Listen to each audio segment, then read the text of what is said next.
أعوذ بالله السميع العليم من الشيطان الرجيم من حمزه ونفخه ونفسه بسم الله الرحمن الرحیم۔ آٹھواں پارہ سورہ الاعراف، آٹھواں پارہ سورہ الاعراف جو ہے اس کا 8واں رکوع ہے، اور سورہ اعراف کا 8واں رکوع ہے۔ 8واں پارہ جو ہے اس کا 15واں رکوع ہے۔ سورہ الاعراف جو ہے اس کی آیت نمبر جو ہے وہ 59 ہے، اور یہاں سے قصہ شروع ہو رہا ہے سیدنا نوح علیہ السلام۔ اس سے قبل جو آیات ہم نے پڑھی تھیں، آیات کے اندر یہ بات بیان ہوئی تھی کہ اللہ تعالیٰ کی ہدایت ہر دور میں متواتر لوگوں تک پہنچتی رہی، اور اس ہدایت کے نتیجے میں لوگ دو طرح کے سامنے آئے۔ کچھ تو وہ جنہوں نے خود بھی ان سے اس ہدایت کی برکات سے فائدہ اٹھایا، لوگوں کے لیے بھی خیر کا ذریعہ بنے۔ کچھ وہ تھے جو جھاڑیاں اور کانٹے بن کے نکلے، خود بھی گندے، اور لوگوں کی بھی تباہی اور بربادی کا باعث بنے۔ اب یہاں پر نوح علیہ السلام کا قصہ شروع کر کے اس بات کا تاریخی ثبوت جو ہے وہ پیش کیا گیا، تاریخی دلائل دیے گئے کہ آپ ازل سے اس تاریخ پر جب سے قوموں میں بگاڑ آیا نا، اور انبیاء اور رسل کا سلسلہ اللہ نے شروع کیا، تب سے یہی رویہ لوگوں کا رہا۔ کچھ لوگ خیر اچھائی کے خواہاں رہے اور اس پہ عمل پیرا رہے، اور کچھ ہمیشہ جو ہے اس کے مخالف اور معاشرے میں فساد اور بگاڑ کا باعث۔ یہاں سب سے پہلے جو ہے سیدنا نوح علیہ السلام کا قصہ۔ نوح علیہ السلام آپ سے پہلے آدم علیہ السلام نبی ہیں، لیکن پہلے رسول کائنات میں نوح علیہ السلام۔ نوح علیہ السلام سے پہلے رسول کوئی نہیں تھا، کیونکہ آدم علیہ السلام کے بعد 10 صدیوں تک لوگ توحید پہ، اسلام پہ، اللہ کی سچی ہدایات پہ کاربند رہے۔ پھر آہستہ آہستہ لوگوں کے اندر بگاڑ شروع ہوا، اور یہ بگاڑ پھر شرک اور بغاوت کی شکل اختیار کر کائنات میں۔ اس سے بگاڑ سب سے پہلے صلحاء، اتقیاء، نیک لوگوں سے غلط عقیدت، اندھی عقیدت کے نتیجے میں پروان چڑھا۔ سب سے پہلے نوح علیہ السلام کی جو قوم تھی، اس میں بھی جب یہ معاملہ شروع ہوا تو قوم کے 5 نیک بزرگ، ود، یغوث، یعوق، نصر، سواع، یہ 5 ہستیاں سید عبداللہ ابن عباس رضی اللہ عنہ بیان کرتے ہیں۔ یہ نیک لوگ تھے اپنی قوم کی بات کو، ان کے فوت ہونے کے بعد شیطان نے ان کو یہ دھوکہ دیا، ان کی شبیہیں بنا لو، ان کی مورتیاں بنا لو، اس کا فائدہ ہوگا کہ ان کی موجودگی میں، ان کے ہوتے ہوئے جس انداز سے تم اللہ کی بندگی بات کرتے تھے نا، تمہیں یہ دیکھ کے دوبارہ وہی جذبات تمہارے جو ہیں وہ کھڑے ہوں گے، تمہارے اندر وہی شوق ذوق پیدا ہوگا، تاکہ تمہاری جو ہے عبادات، نیکیاں، اس کا معاملہ جو ہے وہ کمزور نہ پڑے۔ ابتدا اس طرح ہوئی۔ ابتدا میں ان مورتیوں کا مقصد ان کی عبادت نہیں تھا، ان کا مقصد وہ یاد دہانی تھی اس دور کی، جس دور میں کبھی بڑی روحانی کیفیت اور بڑی جو ہے وہ عبادات میں تسکین ہوا کرتی تھی۔ تو آہستہ آہستہ وہ نسلیں بھی گزرتی گئیں، اور قوم میں نئی آنے والی نسل اب انہی مورتیوں کو کے ساتھ جو ہے وہ عقیدت کا رشتہ جو ہے وہ بگاڑتے ہوئے انہی کو جو ہے وہ رب کے حق جو ہے حقوق دینے بیٹھتے ہوئے اللہ کے ساتھ شرک کی طرف ہے، اور ایسے اسٹیک ہوئے کہ انہوں نے کہا جی یہ پانچتن پاک جو ہے وہ نہیں چھوڑ سکتے، باقی ہر چیز چھوڑ دیں گے۔ وقالوا لا تذرن آلہتکم ولا تذرن ودا ولا سواء ولا یغوث ویعوق ونسر۔ تو یہ نوح علیہ السلام کی قوم کے 5 تن پاک تھے۔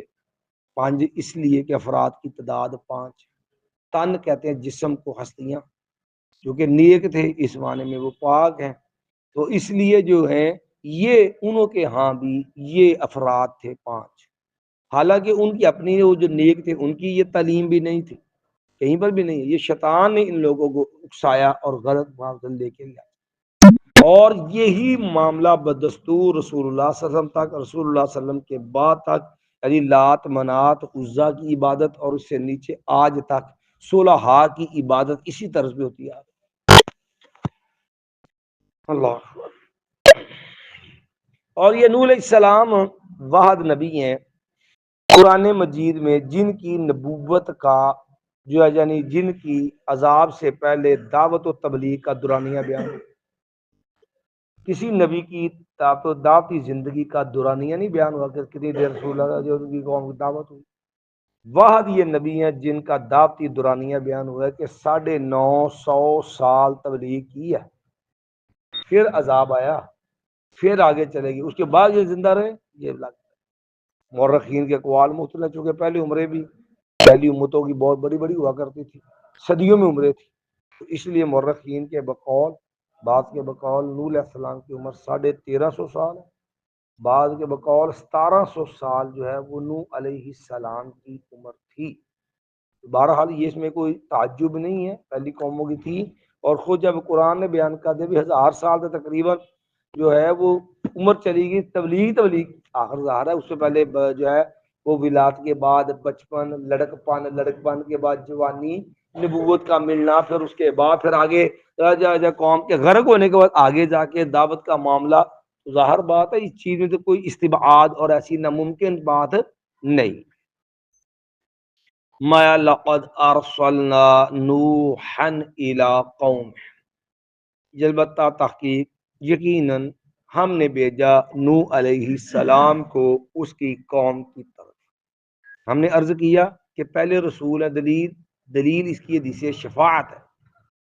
شفاعت کبریٰ والی وہ حدیث ہے نا جس میں ہے کہ لوگ سارے اکٹھے ہو کے آدم علیہ السلام کے پاس جائیں گے، وہ سفارش سے انکار کر دیں گے، پھر لوگ نوح علیہ السلام کے پاس ہے،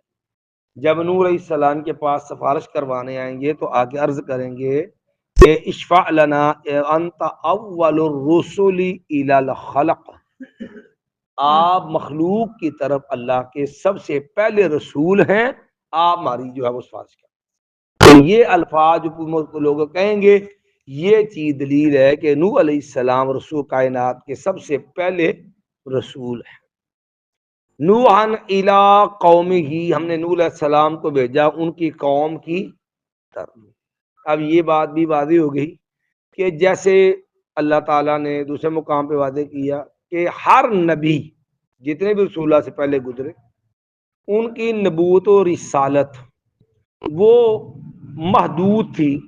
یا کسی خاص قوم کی طرف یا کسی خاص علاقے کی طرف، کل کائنات کے وہ رسول نہیں ہوا کرتے تھے، صرف وہ جس قوم کے فرد ہیں ان کی طرف رسول تھے، جیسے عیسیٰ علیہ السلام رسولا الی بنی اسرائیل وَإِلَىٰ ثَمُودَ أَخَاهُمْ صَالِحًا وَإِلَىٰ مَدْيَنَ أَخَاهُمْ شُعَيْبًا، علاقے کی طرف یا قوم، لیکن نبی علیہ السلام کی یہ خصوصیت ہے، آپ صلی اللہ علیہ وسلم کا یہ شرف اور عظمت ہے کہ نبی کریم صلی اللہ علیہ وسلم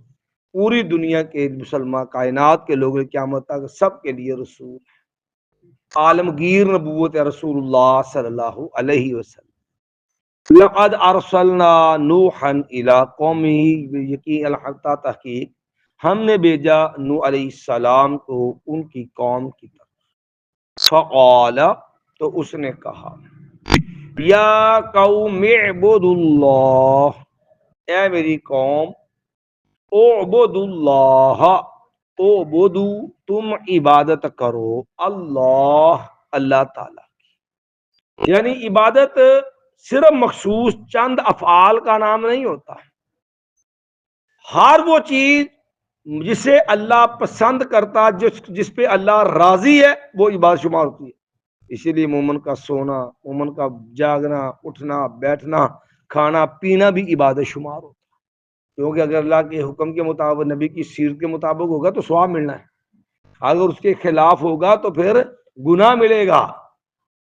یا قوم اعبدوا اللہ، اے میری قوم کے لوگوں تم عبادت کرو اللہ تعالی، ما لکم من الہ غیرہ، نہیں ہے تمہارے لیے کوئی بھی الہ اس کے علاوہ، اللہ کے سوا کسی قسم کا کوئی الہ نہیں ہے۔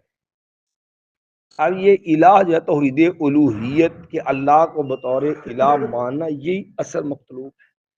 اللہ کے کی صفات تین طرح کی ہیں۔ توحید الوہیت کے عبادت کا حقدار صرف اللہ ہے۔ توحید ربوبیت پوری کائنات کو پالنے والا اللہ ہے۔ اور توحید اسماء و صفات کہ اللہ کے لیے جو نام، جو صفات، خوبیاں ثابت ہیں وہ برحق ہیں، جو جیسے اللہ کی شان کے لائق ہیں، اور اس میں کسی قسم کا کوئی فرد شریک نہیں۔ اور یہ بھی آپ کو عام جی کو جہاں بھی دیکھیں گے توحید ربوبیت کہ اللہ کائنات کو رزق دیتا ہے، پالتا ہے، اللہ نے اس کو دلیل بنایا ہے توحید الوہیت کی کہ اللہ کو الہ ماننا ہے۔ کیوں؟ لوگ توحید ربوبیت کے قائل تو تھے، اللہ ہی پالتا جی، اللہ ہی زندہ جی، وہی ہر اگاتا ہے، لیکن اللہ نے ان چیزوں کو دلیل بنایا، جب وہی پالتا ہے، وہی کھانے کو دیتا ہے، آسمان اور بنایا، تو بھی پھر عبادت کا حقدار کون ہے؟ پھر الہ کون ہے؟ بھی جس نے آسمان بنایا، زمین بنائی، پیدا کیا۔ یہی بات سورہ بقرہ میں نے اس انداز سمجھائی نا، یا ایھا الناس اعبدوا ربکم الذی خلقکم، اے لوگو تم عبادت کرو اپنے رب کی، الذی خلقکم، جن نے تم کو بھی پیدا کیا، والذین من قبلکم، اور ان لوگوں پہ تم سے پہلے تھے۔ عبادت کی کرنی ہے کیونکہ تمہارا خالق ہی وہ ہے، جو خالق ہے عبادت کا حقدار بھی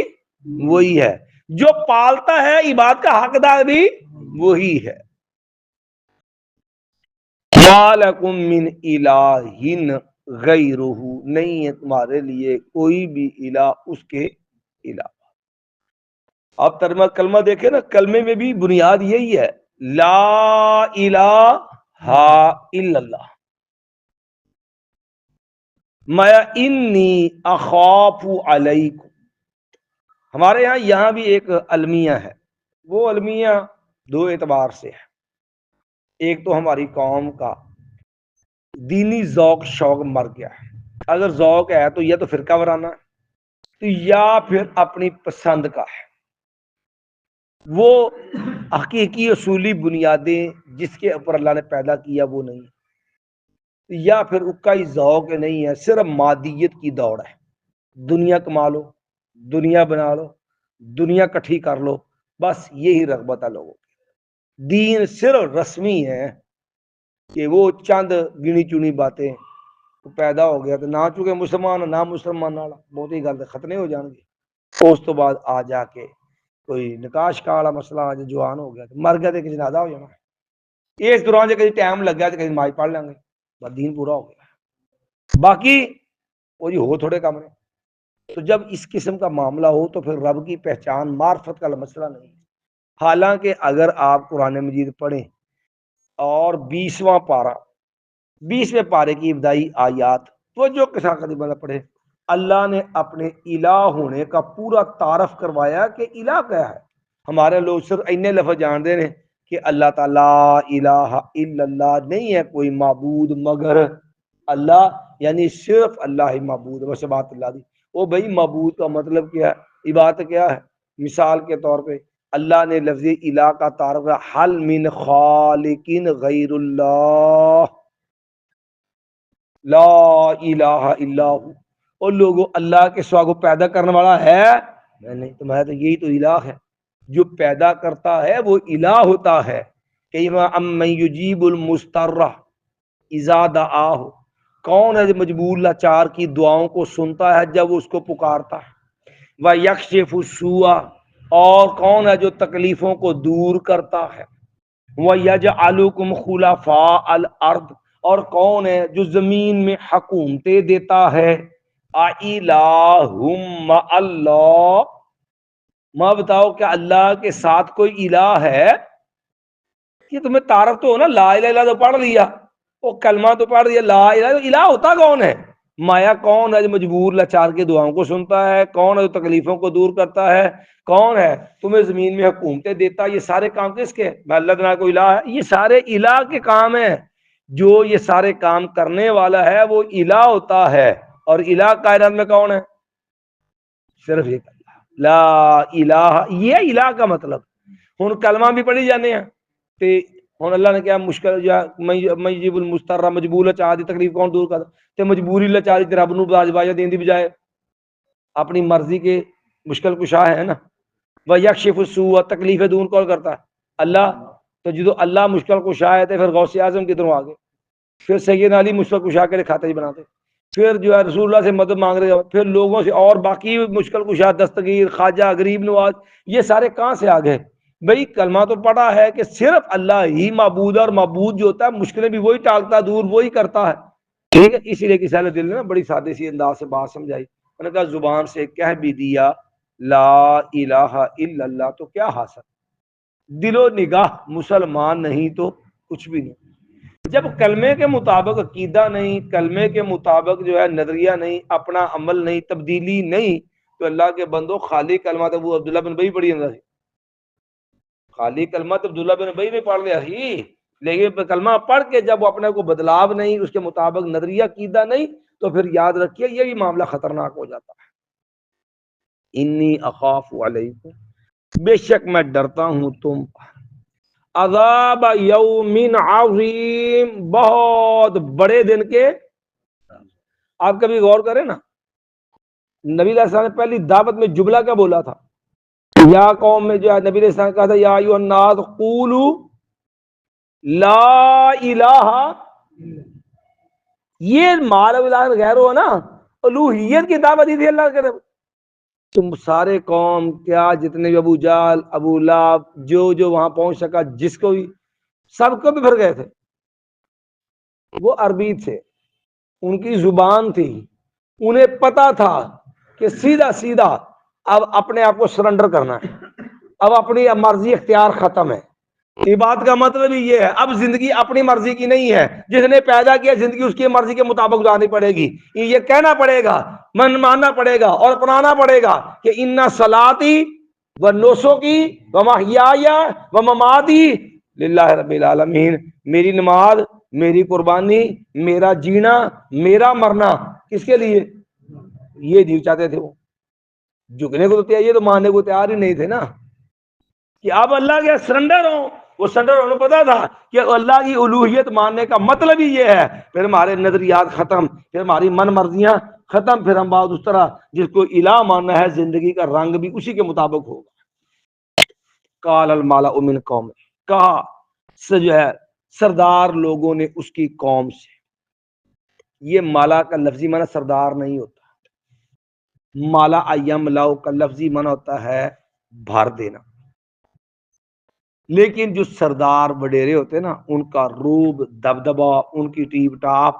ان کا جو ہے وہ جو ہے معاملہ سٹیٹس، وہ لوگوں کی آنکھوں کو روب سے بھر دیتا ہے، لوگوں کی جرت نہیں ہوتی کہ ان کے سامنے آنکھ اٹھائیں، ان کے سامنے بول سکے، بات کر سکے، لوگ ان کے سٹیٹس، ان کا روب دبدبا جو ہوتا ہے نا اس سے مرعوب ہوتے ہیں، وہ روب دبدبا لوگوں کو جو ہے وہ مرعوب کرتا ہے، ان کی آنکھوں کو بھر دیتا ہے، اس کا لفظ نا بھرنا ہوتا ہے، لیکن مراد اس سے سردار ان کی ذات ہے، سردار لوگ۔ قال الملأ من قوم، کہا سردار لوگوں نے اس کی قوم سے، یہ بھی قرآن کا اسلوب بڑا سمجھنے والا ہے، ہمیشہ نبیوں کے مخالف جو ہے وہ مالدار طبقہ رہا، قال الملأ من قوم انا لنراک فی ضلال مبین، انا بے شک ہم، لنراک یقین ہم خیال کرتے ہیں تجھ کو، فی ضلال مبین واضح گمراہ، کہ یہ مالدار طبقہ اشرافیہ ہے نا، ہمیشہ قوموں کی بربادی کا باعث ہمیشہ اشرافیہ بنا۔ کیوں؟ یہ جتنا بھی اشرافیہ ہوتا ہے نا، یہ اپنے مفادات پہ کھیلتا ہے، انہیں قوموں کی خیر خواہی مطلوب نہیں ہوتی، انہیں اپنے مفادات مطلوب ہوتے ہیں۔ آپ کبھی اپنے ملک کی بربادی کے اسباب پہ غور کر کے دیکھ لیں، یہ اتنا خراب برا ملک، زرخیز ملک، زرعی ملک، جس کے اندر معدنی وسائل، کون سی نعمت اللہ نے پاکستان کو نہیں دی ہوئی تھی، لیکن کشکول لے کے روڈ اڈیاں رگڑ رگڑ کے قرضے لے کے ذلیل ہو کے زندگی بسر کر رہے ہیں، آئے دن ٹیکس، آئے دن مصیبتیں ہمارے گل پڑی ہوئی ہیں۔ یاشیں کن کی ہیں، بدماشیاں کن کی ہیں، اور ذلت کن کی ہے؟ اشرافیہ کی بدماشیاں ہیں، کہ اشرافیہ جو ہے نا، ان کو اس بات کی پرواہ نہیں ہے، ان کے آپ اللہ تعالی دیکھیں اور آپ اپنی عام عوام کی زندگی دیکھیں۔ نبی علیہ الصلوۃ والسلام کی صداقت کے لیے ہرقل نے ابو سفیان رضی اللہ عنہ سے جو سوال پوچھا تھا، اس میں بھی یہ جملہ شامل تھا کہ یہ بتاؤ کہ جس خط لکھا تھا رسول اللہ صلی اللہ علیہ وسلم نے، شام میں آیا تھا ہرقل روم کا بادشاہ، تو اس نے پوچھا تھا ایک بات بتاؤ کہ جس نبی نے تمہارے خاندان میں یہ دعویٰ کیا ہے کہ وہ اللہ کا رسول ہے، اس کے ماننے والے امیر لوگ ہیں غریب لوگ ہیں؟ میں نے کہا جی غریب لوگ مننا لے۔ انہوں نے کہا ہمیشہ نبیوں کے ماننے والے یہی لوگ ہوا کرتے، ابتداء اسلام کے لیے قربانی دینے وجہ کہ ان لوگوں کے اندر اپنے مالی مفادات کا نہیں معاملہ ہوتا، ان کے اندر جو ہے وہ خلوص کا جذبہ جو ہے وہ زیادہ ہوا۔ یہ نہیں ہے کہ مال ہونا کو ہے بھائی بندے دولے مطلب ہے کہ وہ ماذ اللہ ہوتا رہا وہ کافرہ چلا گیا، اب وہ کسی کو تھوڑا مال سی صحیح نا، ابو کر دیتے قافلے او مدینے با، اللہ نوازتا ہے دین پہ، دین کے ساتھ بندہ مخلص والا بڑا دیتا ہے، لیکن عام طور پہ پیسہ ادھر کا رنگ ہوتا ہے۔ آپ کبھی دنیا میں دیکھیں نا کہ جس بندے کو نیا نیا پیسہ آ جائے، کو چار پیسے آ جاتے ہیں نا، وہی وائی خراب ہو جاتی ہے، اس کی زبان کا لہجہ، لب و لہجہ بدل جاتا ہے، لوگوں سے رویہ، رشتہ داروں سے رویہ بدل جاتا ہے۔ پتہ کیا کہتے ہیں؟ اب پیسے دی بو ہے کی ہے، یہ جو پیسے دی بو ہے، دماغ خراب کرتا، اور اس کی پھر کمینی حرکتیں لوگ دیکھ پتہ کہتے ہیں، اے آ نو دولت شودا ہے، نمی نمی دولت دیکھی نا تا چمڑا مارنے لگا ہے۔ یہ حرکتیں کیوں ہوتی؟ وہ پیسے کا ایک رنگ ہوتا ہے، وہ پیسہ جو ہے وہ پھر اپنا آپ دکھاتا بندے کو، سمجھتا شاید میرے کو میں آیا دنیا سے کگلی کو لنگ شاید میرے کو میں کر لا وہ پیسے لبے چار تو مایا۔ شرافیہ جو تھا نا، قال المالا من قوم ہی، کہا سردار اس کی قوم کے سرداروں نے، انا لنراک فی ضلال مبین، ہم تو دیکھتے ہیں تجھ کے تو واضح گمراہی کے اندر ہے۔ ایک بار پھر ترجمہ لقد ارسلنا نوحا الی قومہ، یہ البتہ تھا کہ یقین ہم نے بھیجا نوح علیہ السلام کو اس کی قوم کی طرف، فقال یا قوم اعبدوا اللہ، تو اس نے کہا میری قوم کے لوگوں تم عبادت کرو اللہ کی، ما لکم من الہ غیرہ، نہیں ہے تمہارے لیے کوئی بھی الہ اس کے علاوہ، انی اخاف علیکم عذاب یوم عظیم، بے شک میں ڈرتا ہوں تم پر بڑے دن کے عذاب سے۔ قال الملأ من قومه، کہا سردار لوگوں نے اس کی قوم سے، انا لنراک فی ضلال مبین، بے شک ہم دیکھتے ہیں تجھ کو واضح گمراہی کے اندر۔ اشہد ان لا الہ الا انت استغفرک و اتوب